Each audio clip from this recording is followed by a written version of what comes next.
No one ever had said to me, it's okay to cry. Right. I really wanted to help people, not by chance, but like intentionally. Right. I always felt like there was something more. Something is missing. Feeling like I was not like fully in my purpose.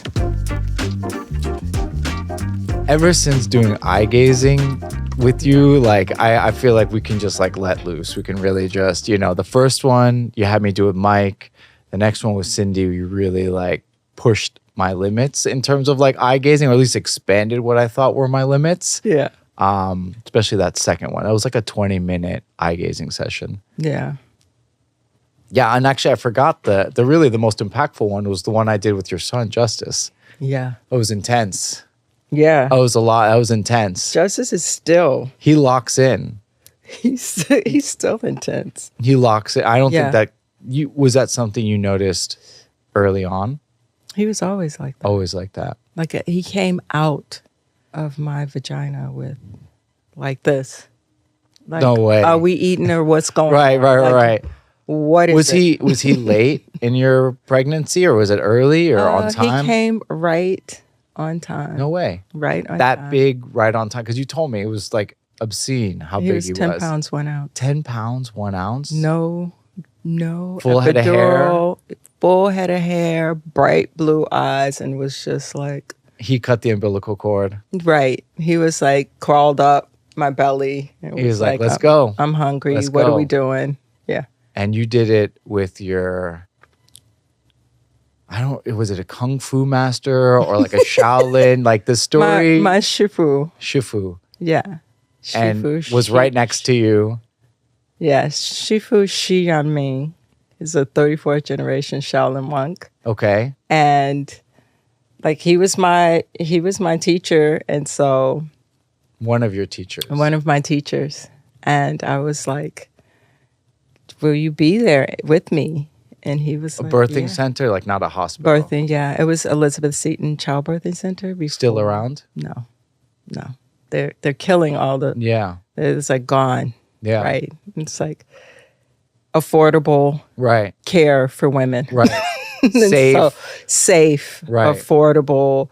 Like connections and partnerships with the local hospital right. and everything. It's really beautiful. Yeah. My grandmother was there. Postpartum care too, like afterwards. Yeah, pre and post, like wow. all of it beautiful. Mm-hmm. So your Shifu was there. My grandmother was there. Your grandmother was there. My dad was there. He didn't want to come into the room because he said, "Oh, I don't want to see you in pain." Right. Right. But he heard me. right. I'm sure everyone did. Yeah. Based on the size of Justice, I'm sure people down the block might have heard you. Yeah. Yeah. Yeah. He did say afterwards, he was like, he brought me, because Shifu like sent out for really healthy Chinese food and wow. like broccoli and like just really clean. Yeah. And he's like, oh, you have to have meat, and you have to right. have beef and this and that. And I was like, okay. And then my dad comes in and I was like, Dad. He's like, yeah. I was like, can you go get me McDonald's? Like, I need a Big Mac. Like, if there's any time for me to just indulge, like joy, indulge, you earned it. Like I just went through like 12 hours of labor with this big-headed kid. Like, just like feed me something. Right. I need a reward, like a treat. And so, yeah. How old are you? How old am I? How old were you? Oh, sorry. I know. How old were you? I was 30. 30. 31. And at that point, were you already modeling? I'd been modeling. I started modeling when I was 20, like in the U.S. when I was 24. Okay. So career woman already, rocking and rolling. Yeah. And then I got pregnant. And I mean, on purpose, like it was planned and everything. And I got pregnant at 30 and I was like, yeah, this is it. And Justice was the catalyst for everything that came after. Like pregnancy made me, like having a baby made me feel so strong. Like it was like a switch. I went from being like, I'm not sure about things. And then that baby came and it was like, I'm like, yeah, like on it, like on all of it. Yeah. Yeah. Did you take a long time after Justice was born, before you got back into work, or like what did that look like? Okay. I got a call from a client, a lovely client who said, hey, I know you just had your baby. This is 2 months out, but we would love to shoot with you. And so I said, okay. I got my sister to fly in with me and to watch Justice. And it was horrendous. It was like horrendous.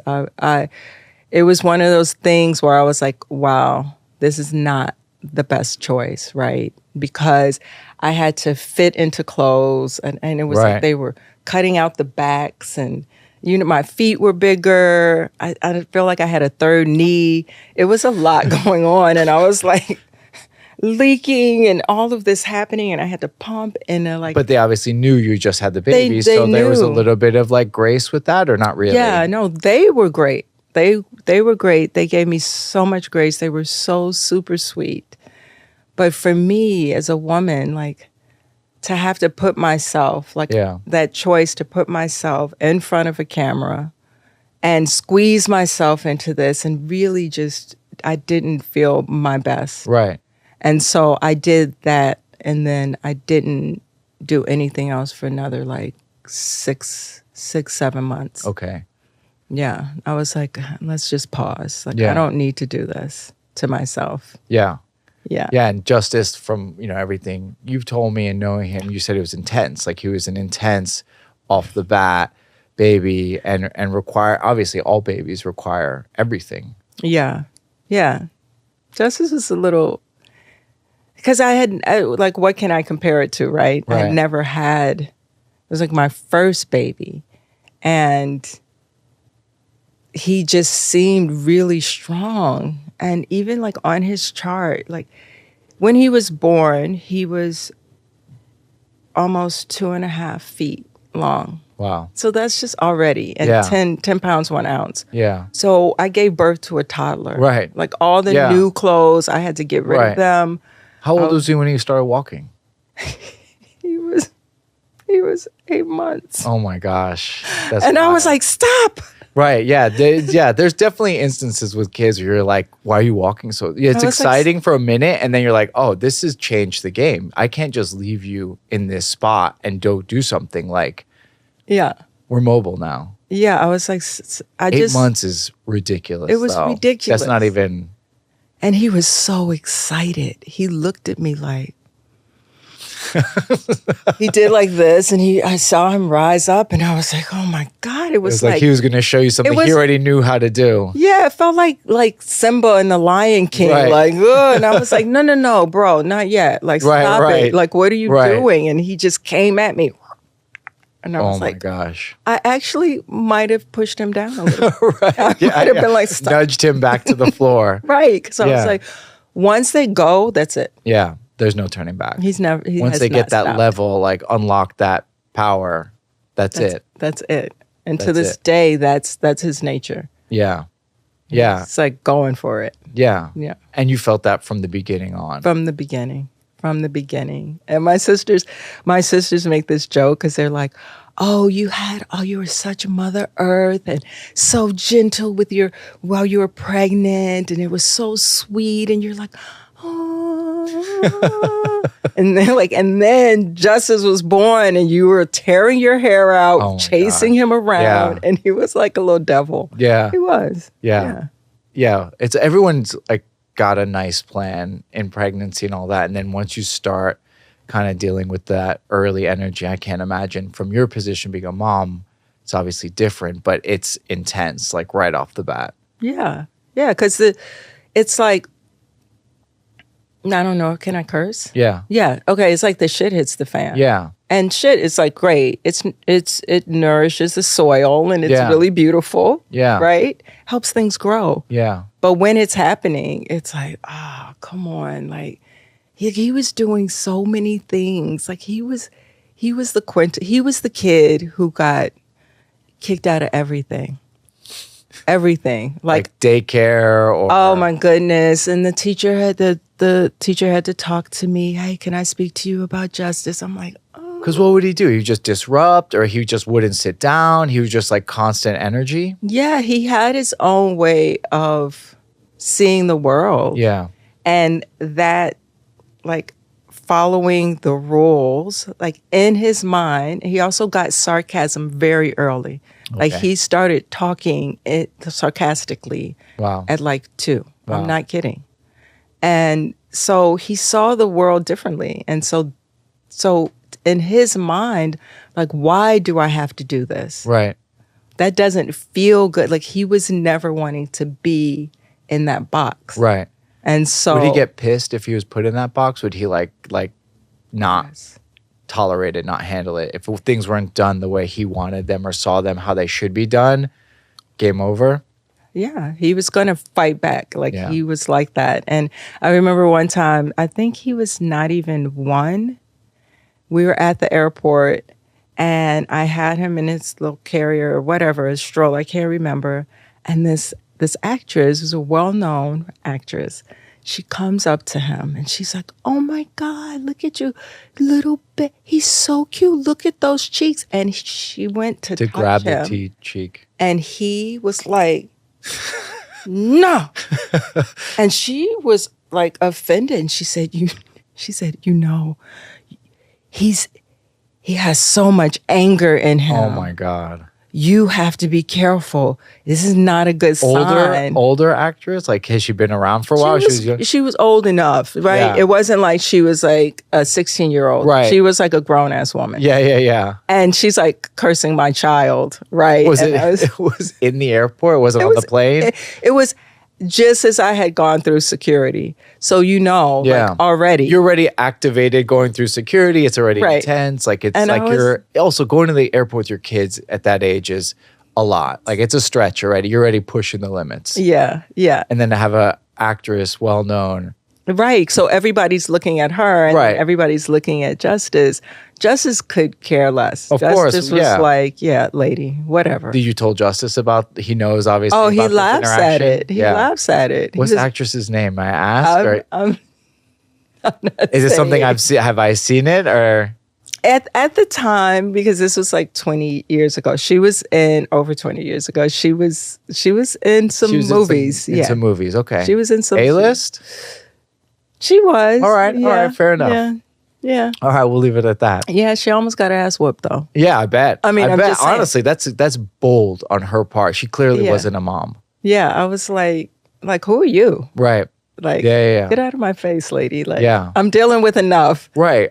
I'm barely making it through this experience, and you're impeding my way. Right. And at the same time, I was like, he is angry a lot. Yeah. So you start to second guess. You start to think maybe she's right. And obviously you're just figuring it. You don't know babies. This is your first go around. Yeah. Yeah. But he's good now. He's good. Yeah. He was wild then. And then we went through some things. And the thing about, I think, raising children is that you have to create bumpers for them to be wild. Right. Yeah. Because they're expressing themselves. Yeah.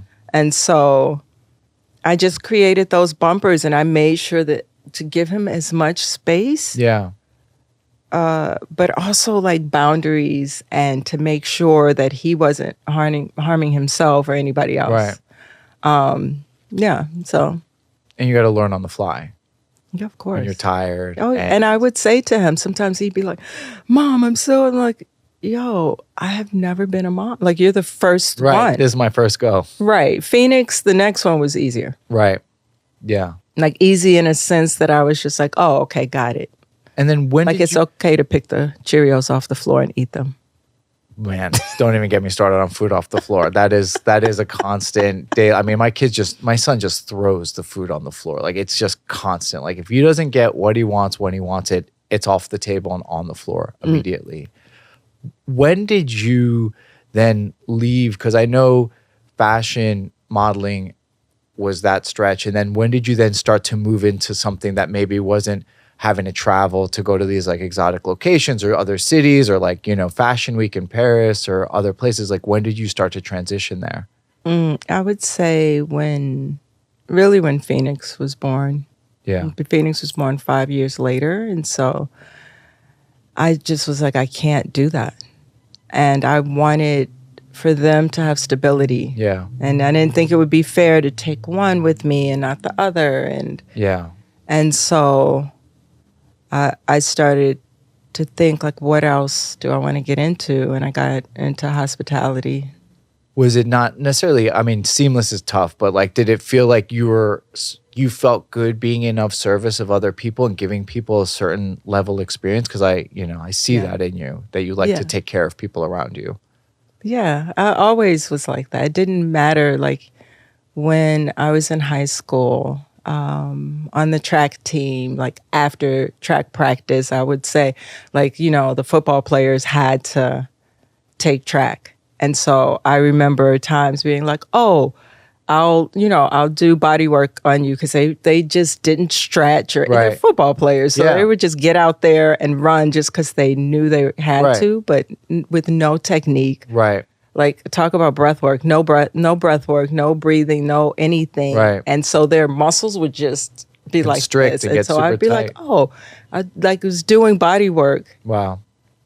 As a teenager. And then in the military, the military was, I mean, if there's any time that you have to be able to be calm and breathe through, it's that. What was your role in the military? What branch? I was Navy. Cryptologist. So what was like the day-to-day responsibilities with that? Just being nosy. Globally. Yeah. Like ear hustling. Yeah. But with technology as it was then. Yeah. And what drew you to getting into the Navy and trying that out? Because that's obviously a very specific path. I was, like, growing up in Chicago, I went to a really prestigious high school. It's the same high school Michelle Obama went to. So that's just already saying something. Yeah. And it was super bougie. And everybody was on this trajectory of, like, what college. It was so intense. Preparatory school. And it was so intense. But I just didn't feel like that was my path. Like, I tried to go to college, but I was like, I don't know what I want to do just yet. Yeah. And I was already had, like, 2 jobs. I was already, like, taking care of people in those jobs. Like, it was always service. I was always in service. And so I was like, well, I want to get out of Chicago. Because I felt like an alien in Chicago. Right. Like, I always felt like the weird kid who was awkward and who kind of did not fit in. Yeah. So I was like, okay, what can I do that is going to allow me to travel, and things that I read in books. I was always reading, and I was like, I want to get out. I want to get out and see the world. And actually, that's the advertisement of the U.S. military. Go see the world. And so that's what I did. Where was, like, the first big shift in travel for you? You went somewhere and you felt like, I'm in another world and this really, like, speaks to me. I got stationed in Japan, in northern Japan, in Misawa. And as soon as I got there, the culture and the people just really pulled me in. I loved the reverence. I just loved it. The ritual, the tradition. I loved all of that stuff. And so I would go and visit temples and go to all the restaurants. I would just soak in as much as I could. And being on a military base, a lot of people just wanted to stay on the base. And I was just like, no, I can eat American food in America. Like, I'm in Japan. Like, what is this about? And I really fell in love with the country and the people. So on the base, did you also feel like an alien? Like, did you not feel like you were, the same as everyone else? Like, you had your own thing going on there as well? Yeah. I mean, I'm like 6 foot tall. Yeah. And still figuring myself out. And everybody was, I was not very gung-ho in the way. Like Yeah. there were things that were happening in the military at the time that I didn't appreciate. I remember there was a guy, he's like really good friend of mine, and he was gay, but at the time you couldn't talk about it.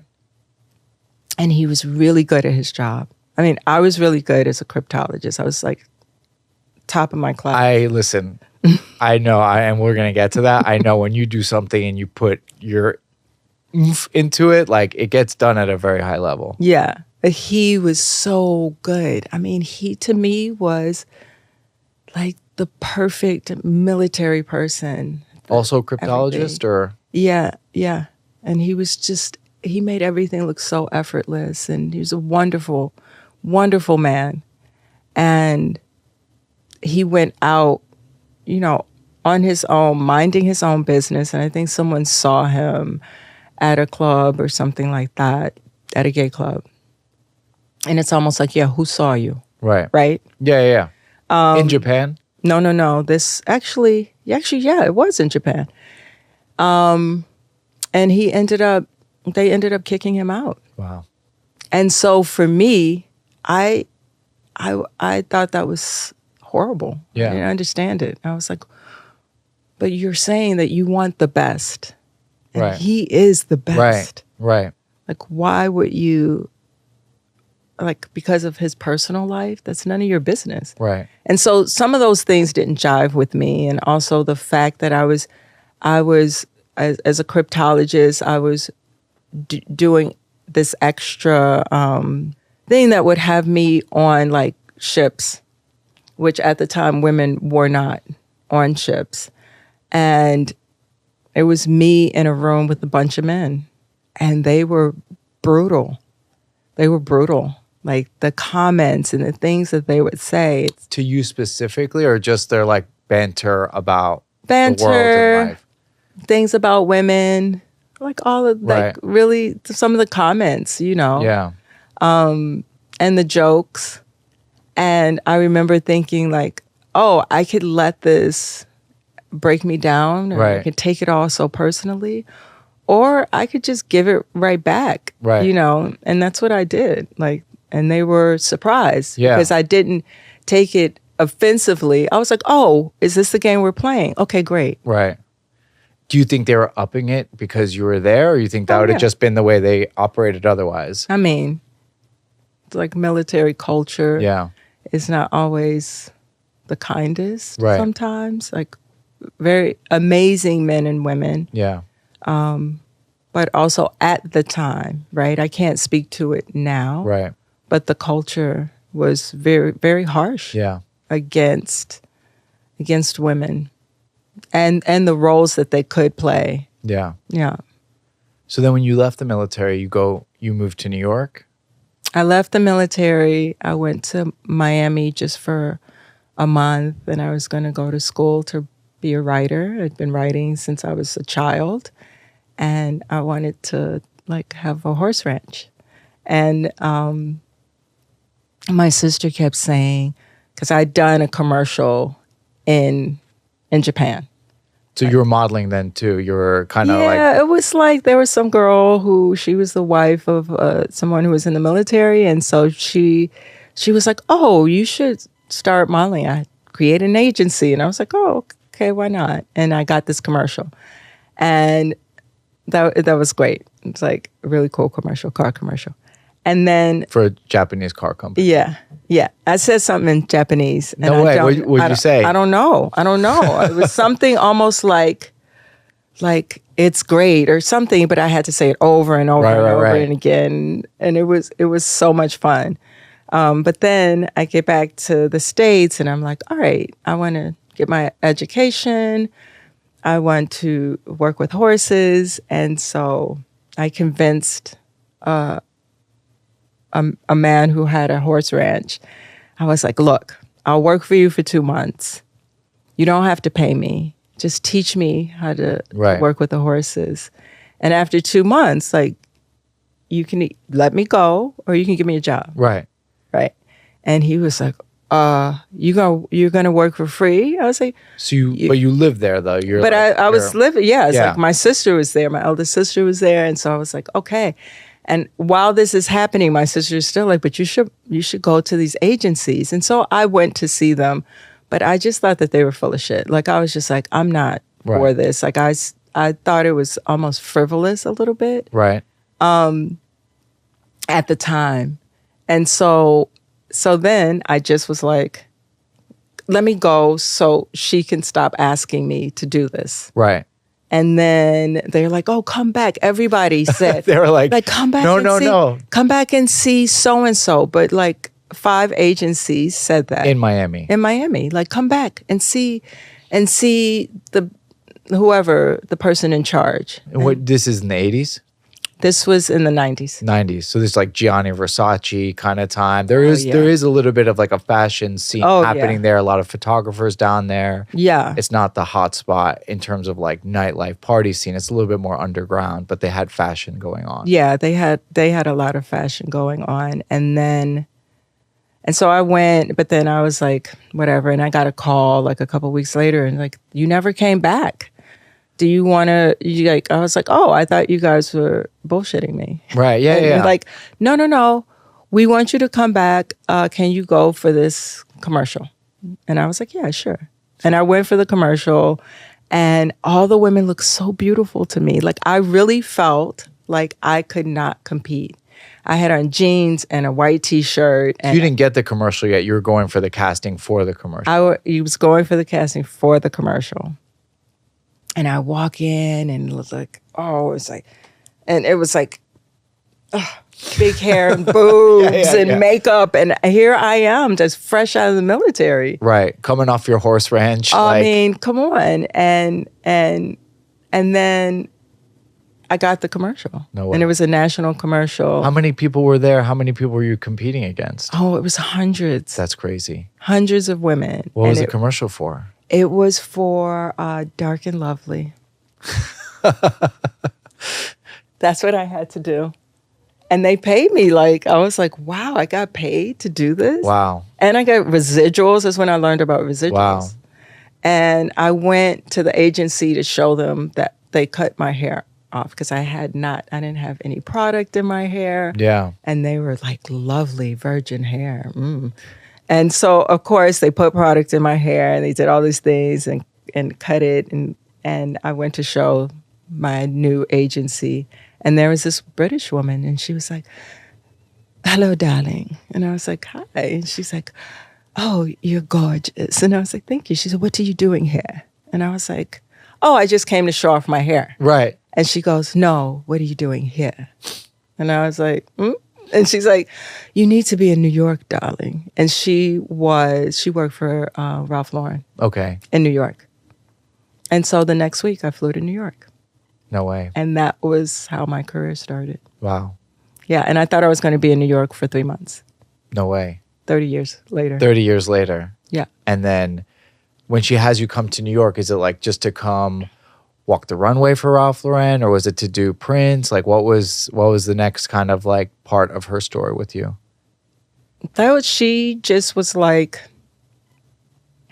talk to the agency because my agency at the time was Click. And so she was just like, oh, to Click in New York. Like I want her over here. And so I was at the model's apartment and I was going to see everybody. Yeah. Like that was So you were staying in an apartment with all these other models, like bunking up. Yes. And everyone's going out for castings. And everyone's going out for castings. And that was the time where if you were a model, like we could get into any club. Right. Like all the party promoters. Right. I don't think they're really doing that anymore. But yeah. All the party promoters were calling us. Right. Calling the flat and being like, hey. This is where the party is tonight. Yeah, come. We'll give you a bottle of this, a bottle of just come. And were you indulging on that, like the nightlife and trying that out too? Yeah. I mean, I was I was in New York and I thought I was only going to be here for a short time. So I was like, oh, I'm going to have fun. But I was one of, like, I just come out of the military. So I'm looking at these 16-year-olds and there was one 14-year-old. And I was just like, wow, like, y'all are so young. Right. So they started to take to me as if, again, there's the caregiver. Right. And the person's like, they would come to me with their problems, or, oh, I went to this party, somebody like mistreated me, or I don't know what to do, or the agency is telling me that I'm fat. And I mean, like all of these things. Right. And so I'd be like, oh, okay, well, first of all, you know, and I would just guide them. Right. Was guiding them and supporting them and stuff. Yeah. Yeah. Wow. Yeah. And then, so then at what point did you say, all right, this city, I feel like this is home. I'm going to make this my home. Or is it just the work was like too good to pass up? And like you, or energetically, you're just like, you felt comfortable here amongst the people, the noise, the like energy of the city? Yeah, none of that. I met a man. Okay. Yeah. All right. There you go. So that's what it was. Like, yeah, I was so like, oof. It was like so much. I was like, why is there garbage in the street? I didn't understand that. Right. And like the harsh kind of attitude, I hadn't gotten acclimated to that. Yeah. But I met somebody like a month after I got here. Yeah. And that was all she wrote. Okay. So you're like, all right, this is my city now, better or worse. Yeah, it was his city. He's a New Yorker, and you know, you fall in love and everything looks like rosy. Right. Everything's beautiful. Love is a hell of a drug. Yeah. Yeah. And especially like first New York love story, like get to discover the city through his eyes and your experience. It's really, could be really exciting. Yeah. It was exciting. And I was young and it was beautiful, you know. I didn't realize how, I mean, we were so young in our early 20s, like so young. And we ended up getting married like later and then having our children together. Yeah. Okay. So then from Justice to your other son, Phoenix, then you start to shift away from the fashion industry. Is there ever anything that's happening like internally where you're starting to think there's something deeper? Because obviously I know the work you do now, we're going to get into that soon, but like, did you ever think that I have another calling beyond what I'm currently doing? And I'm eventually going to get to that point. I just don't have the bandwidth or the ability to do that now. It's a great question. I always felt like there was something more. I always felt like there was, like I was good in the military. It was great. I was like top in modeling, and then in hospitality, right? But I always would find myself back at the same space of taking care of people, and also though feeling like I was not like fully in my purpose. I'm like, I'm doing this and I'm good at it, and people are like, you're great, it's like amazing, and I was like, yes, but something's missing. Right. Something is missing. And I really believe, you know, that some of the trauma that I had as a child was kind of blocking me, right? Because I was doing all these things to prove something. Yeah. Like to prove something to myself, to prove that I could do it, that I could get myself out there. But I was afraid of myself. Yeah. I was afraid of putting, and it's weird because people go like, oh, you were a model. What do you mean you were afraid of putting yourself out there? Right. But to me, modeling was just like being a soldier. Right. And so you just do what you're told. Yeah. And you don't fuss about it. But I felt like there was something else that was calling, that just kept tapping me and kind of like, hey. And I'm like, no, wait, not yet. Right. I need to like take care of my children. I need to make money. Maybe a year or so after Phoenix was born, I got separated and divorced. And so I was a single mom. And so I couldn't, like I wanted to go in a different direction. Yeah. But I just kept going higher up in Right. what I was doing because it felt safe. Yeah. I was like, okay, I have And you're obviously good at it. And you're getting, right, higher payments. You're getting Right. better at your job. right, and then bigger titles. you're on the exec team and you're doing this, and like everybody's like, oh yay, look at you, you're a superwoman. Yeah. But inside there was so much work, so many wounds that I had not taken care of, or that I kind of put blocks on, like walled up, compartmentalized. Was anything with the wounds or any of the past stuff, the trauma stuff, was any of that stuff popping up? Was it coming out at any point, or was it bubbling a little bit? Yeah. Yeah. I have to say, and I think that it's important to say that I had moments like when I was a child where I was really affected by my environment and what was going on with me. And I think the first time that I started to think about like suicidal ideations or all of that is I was like 7, 8 years old. Wow. And so it wasn't like I got a therapist Right. and somebody helped me with that. It's like that happened. And then I took a bunch of pills. Luckily, I didn't know what I was doing. Right. But I took a bunch of pills like out of the cabinet. Wow. And fell off my bunk bed and like was like so out of it for about 48 hours. And just saying that, like just telling this story, Right. you can think like, oh, well, where was her mom at? Right. Like where are her parents? Like it wasn't there. Yeah. There was nobody there to look after me except my sisters. And so that doesn't go away. And so I was carrying that feeling of alienation and this trauma and this pain. And I just, the better soldier that I was, the kindest, most responsible model that I was, the manager and moving up and becoming an exec, like all of that were things to push these wounds and kind of band-aid the wounds. I was wrapping the wounds in success. Yeah. You're like doing triage. Yeah. I was like, oh, I can put on the superwoman archetype and that is actually going to make things better. But what people didn't know, and people were applauding, oh my God, you're so great. And you're a single mom and you're doing all of this. But what they didn't know that I would go through periods of what I call depression. And again, I wasn't seeing a therapist. So this is me saying that I felt a lot of melancholy, but it was quiet. I was by myself. I would wait till the boys would go to sleep, or I would sit in the bath and I would cry, or I would just be like, I don't want to get up today. My father raised me to be a responsible woman. Right. He was like, that's all you got.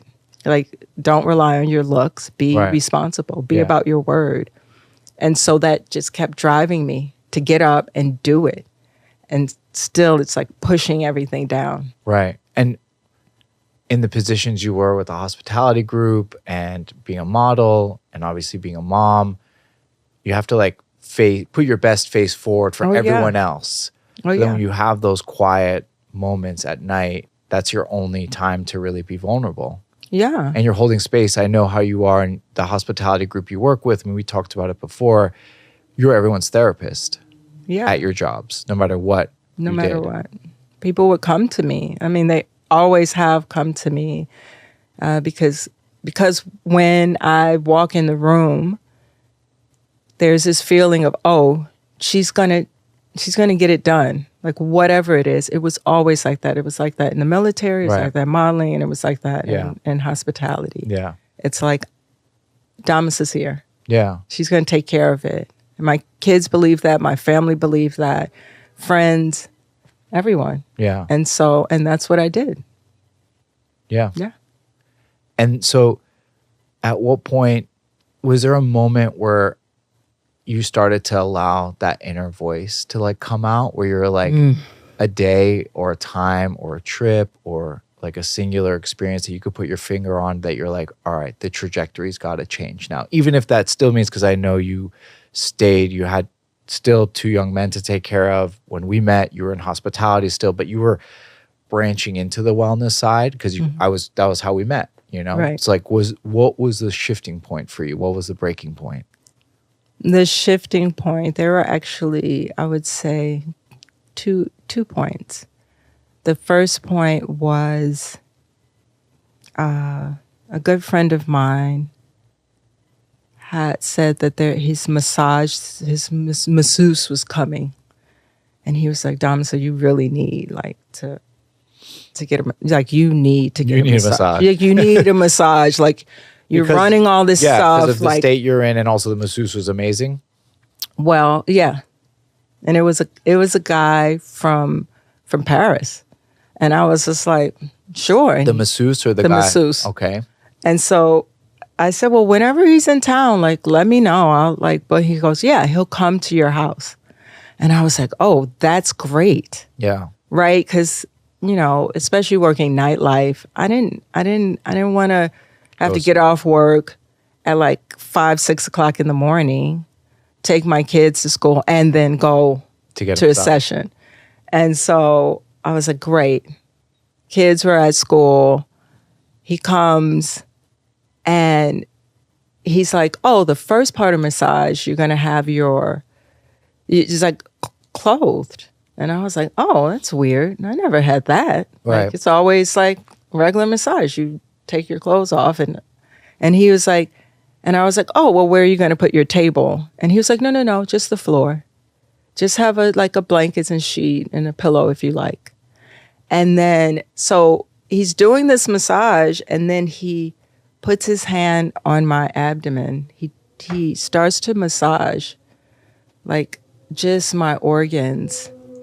And I just started crying. And I mean, uncontrollable. And I didn't understand. I was like, what is happening to me? And he's like, it's okay. It's okay. Just let it out. And I was like, what? Like, no one ever had said to me, it's okay to cry. Right. Right. It's a thing, especially with Black women. It's almost like sometimes we're not allowed our tenderness. Right. We're so busy forging in the world and taking care of everybody and everything. No one says, like, it's okay to rest and to cry. And that's what he said to me. And he just encouraged me and held that space for me. And I was just in tears. And then he continued the massage. I fell asleep. It never happened. Cried my eyes out, knocked out, fell asleep. In the massage still? In the massage, on the floor. And in the clothes, in like the outfit. And then I wake up and he's just sitting there like this. And I didn't know how long I was like, how long have I been asleep? He's like, maybe 15, 20 minutes. And I was like, oh my goodness, I'm so sorry. Like, I start to get up and he's like, no, just relax. And I was like, what did you do to me? And he was like, it was Thai massage. Yeah. And it was in that moment that I decided that I wanted to learn how to do that. Yeah. That I wanted to be able to give that to other people. And so a couple of months later, I flew to Thailand. And I he told me who his teacher was. His teacher's Pichet in Chiang Mai. And Pichet became my teacher. He became that was the thing.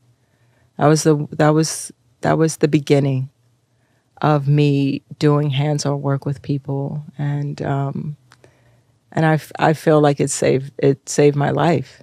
Yeah, for sure. And when you went to Thailand and you started working in that space or learning to work in that space, did the emotions continue to come up? Was it still like you're this open like channel for like things to move through you? Yeah, all the little things, it was slow at first, right? Because I was very guarded. I was very armored. I had a lot of armor. I had armor and swords and a horse and I could lop your head off. And that's how I went through the world, right? The archetype of the warrior was what I was walking in the world with. And so for a warrior to take her armor off is such a big thing. Yeah. And it was slow. But it would happen. It would come up again, like, or I'd be in like circle, like I started doing plant medicine. And I would just feel all of these emotions and all of these things would come up and I'd have to integrate them. And what though was the catalyst a few years later was actually Justice. Justice was 16 and he was wild.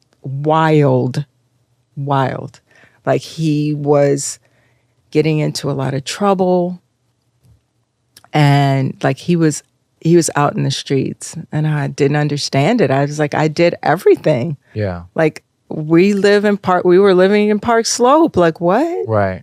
And then he was getting in trouble and that just broke me open because I was seeing him and wondering what was going on with him. And I didn't know what I could do to help him. Like, how can I be present for this young man?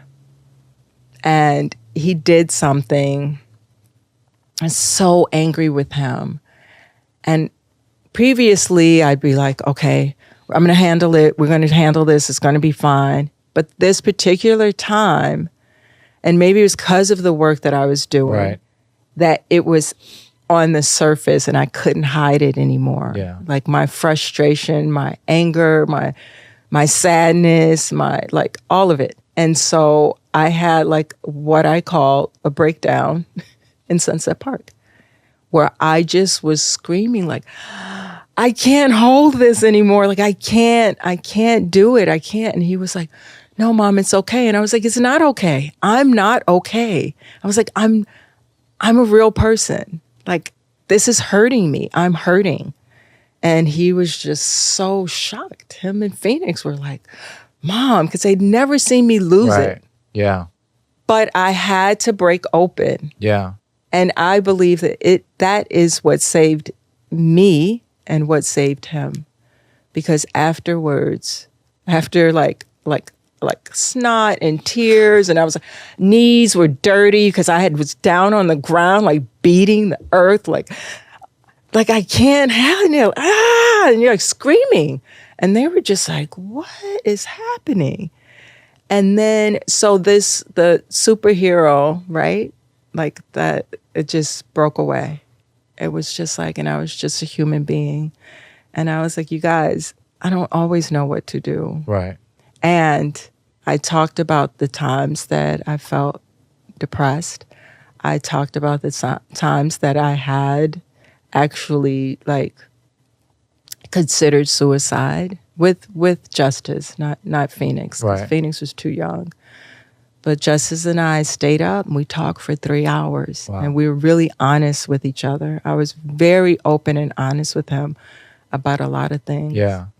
And I was like, I'm not perfect. Yeah. Like, and I'm tired. I'm exhausted. Yeah. And we have to do this together. And we have to choose every day we have to choose this relationship. Like, yes, I'm your mother and you're my son, but we have to choose how we're going to be in this relationship together, how we're going to be honest, because I hadn't been honest. Yeah. I mean, I was not taught that anyway. Like, parents didn't come out and say, oh, this is the truth of who I am. Right. You find that out later when they're on their deathbed or something. Right. Or even after.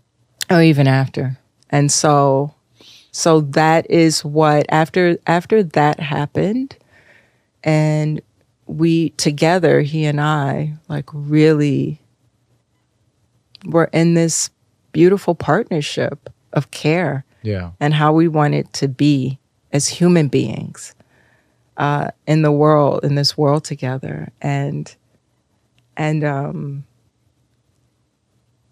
a few months after that, I I signed up I'd always wanted to be a yoga teacher. And so I signed up for a yoga teacher training.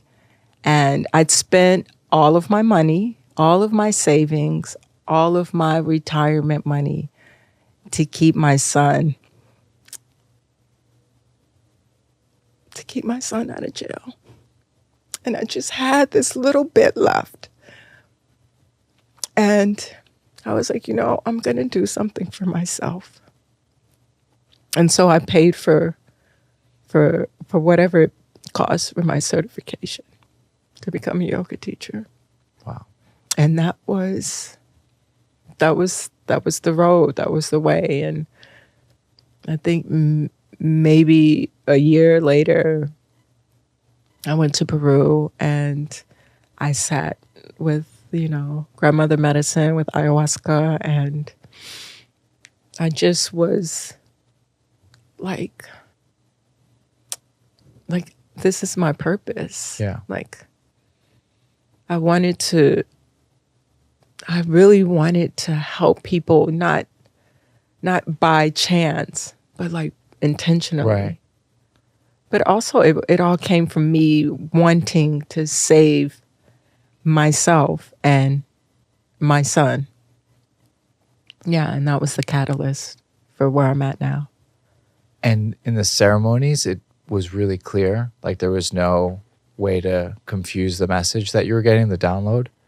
Oh my goodness. Let me just tell you that my ancestors have been tapping on my back for since I was young. Yeah. And I just blocked it. It seemed like a lot, I do channeling Right. And I really connect with spirits and energies. But I was scared of that, and I had no mentorship or anyone to explain any of it to me. But I did feel that there was this kind of hey. They just kept bringing me in different ways back around to it. So sitting with the medicine, it was just so clear. It was so clear. It just showed the path. This is your path. Yeah. This is actually your lineage. Not the lineage of a superwoman, but the lineage of healer, of a medicine woman, of a shaman. And I really felt that.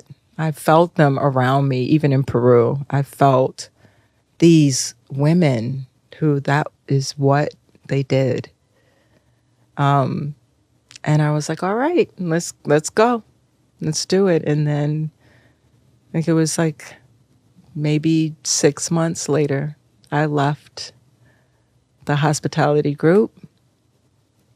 I didn't have a plan. I just knew that it was time. I knew that being in service in that environment actually was not healthy for me. Yeah. And that it needed to be more intentional. I had to just let it all go.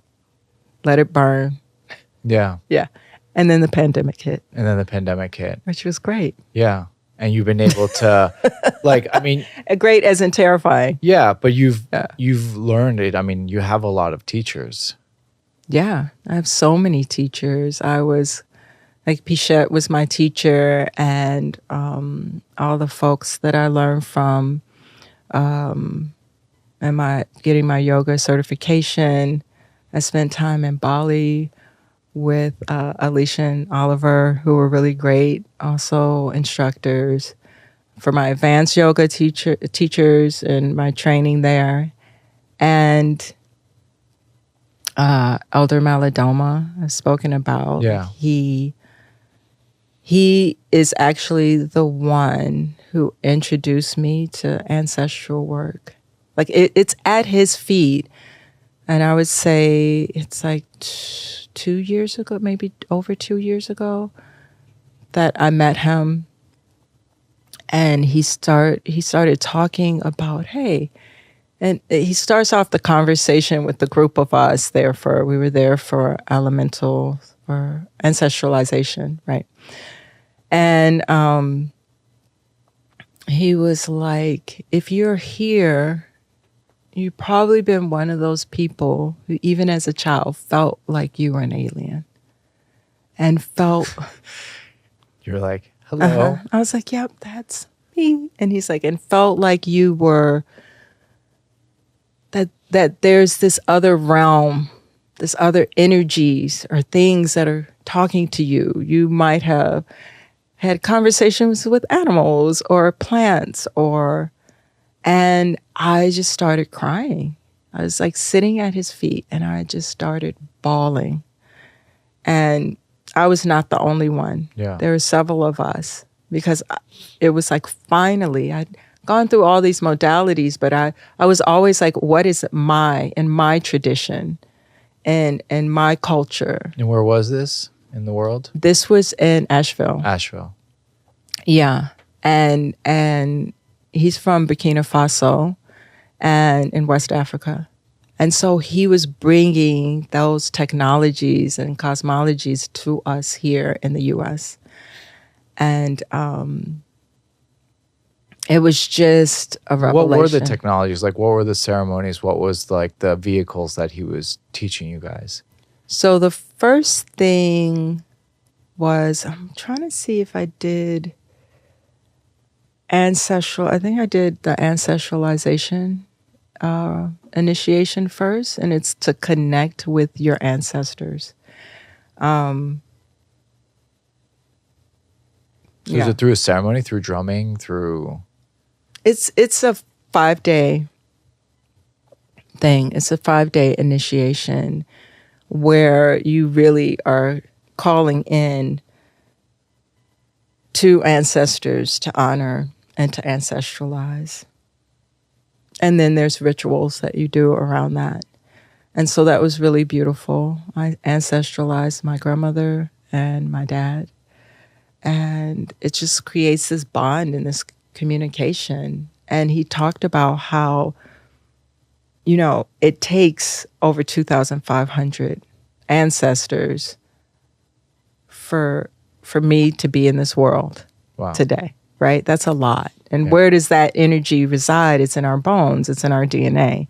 So it's like this whole thing where I used to feel like I was alone, that I was just the only one, changed almost overnight.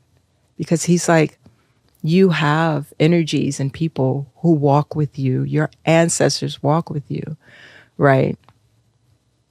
And in the tradition, in West African tradition, that's just a known thing from birth. It's like a birthright. They just it's teach a birthright. It from early age. You even know that you are an ancestor reborn. But in the West, in this culture, like, we weren't taught that. And so that knowing is like a fortification. And so that fortified me.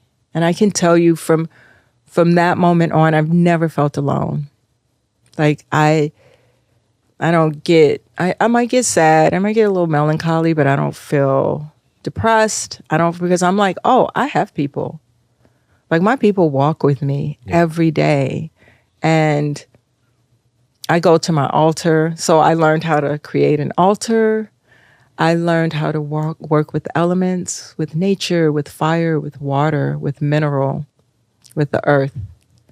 And in the tradition, I am earth.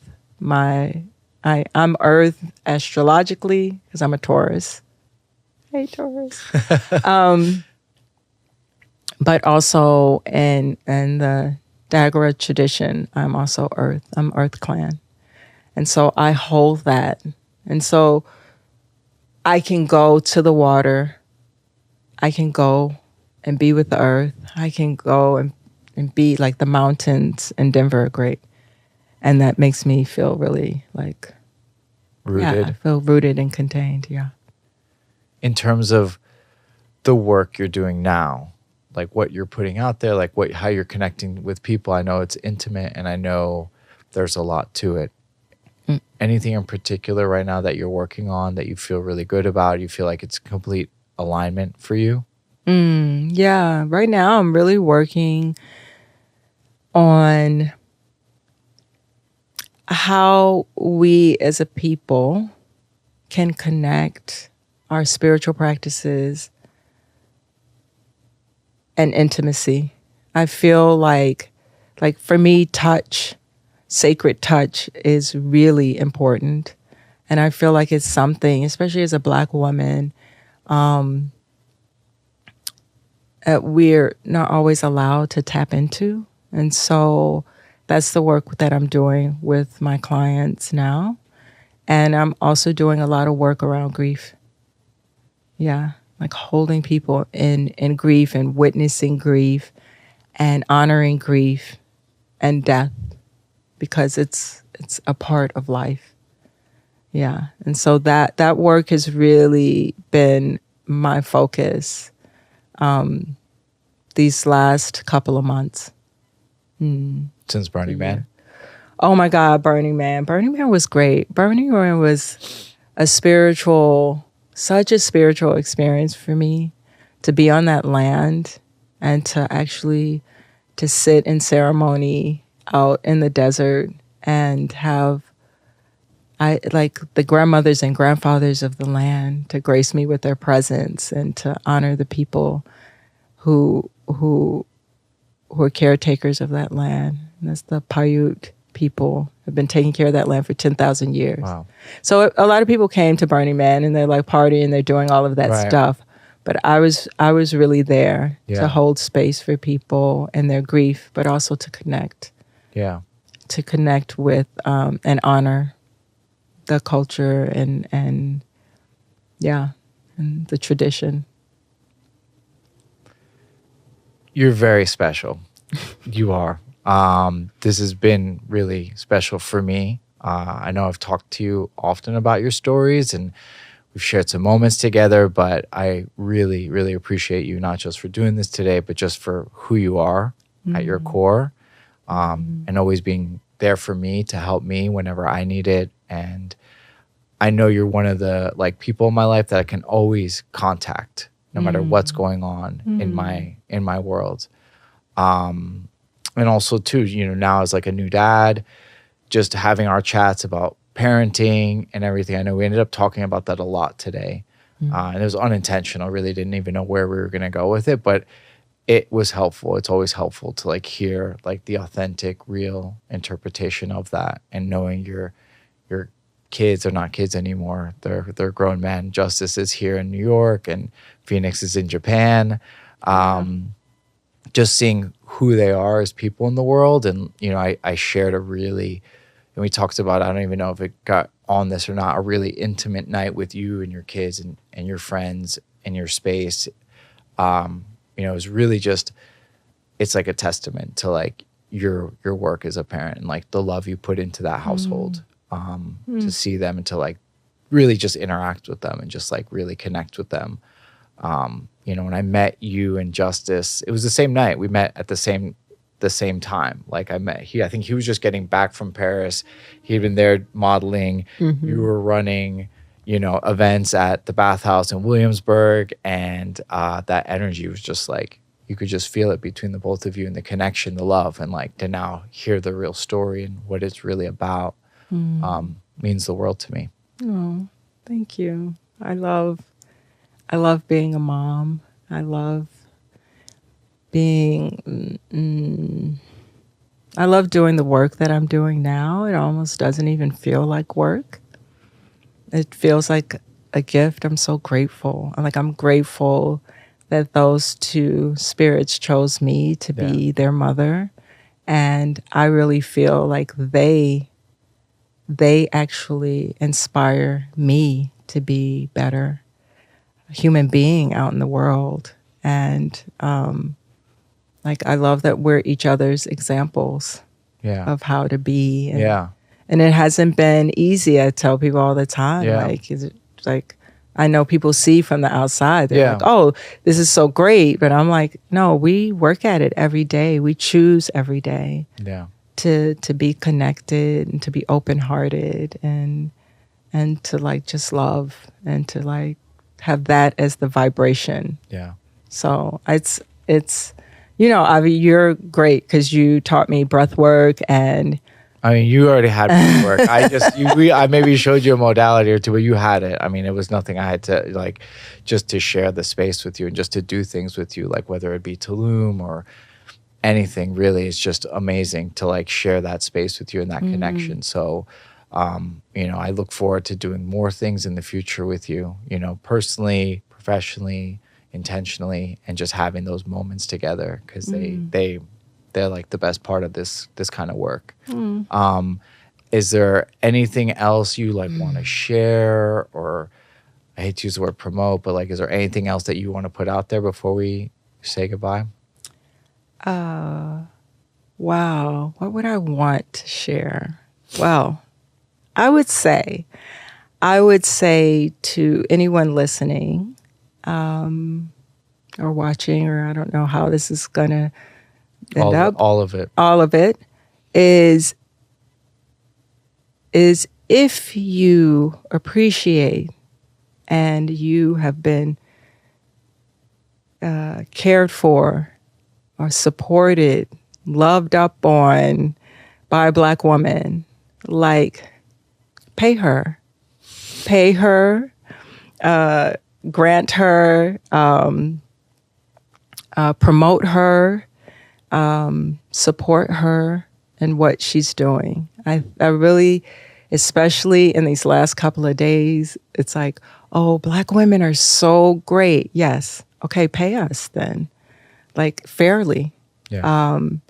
And in the wellness industry, like Black women and Indigenous women get paid the less. And this is our lineage, and this is a part of our ancestral work that we're sharing. And I share the work whether I'm paid or not, because that's a part of it. But honor that, you know. And I noticed, I was at an event last night, I just want to say, I was at this event and it was really great. And I noticed people were like saying to each other, like, oh, yeah, here's my card, or here's I'm going to, you know, I'll call you for a session and I'll do this with you and let's get in touch. And then they would come to me and go, oh, you know, wow, you're like so amazing. I'm really having a hard time right now, like with my breath work, or I'm having some issues with anxiety and all of that. And they were like coming to me to ask for my advice in real time. Right. But with other people who were not Black or brown like me, they were planning on how to pay them, work with them, partner with them. Right. And I was just like, this is interesting. Yeah. Yeah. So like, yeah, come to me. Sure. But make sure like you take care of us. Yeah. Because we are taking care of this country. Yeah. I will say that. Black women are always towing the line. And so that's what I want to say to anybody listening. Yeah. I love that. Yeah. Thank you. Thank you.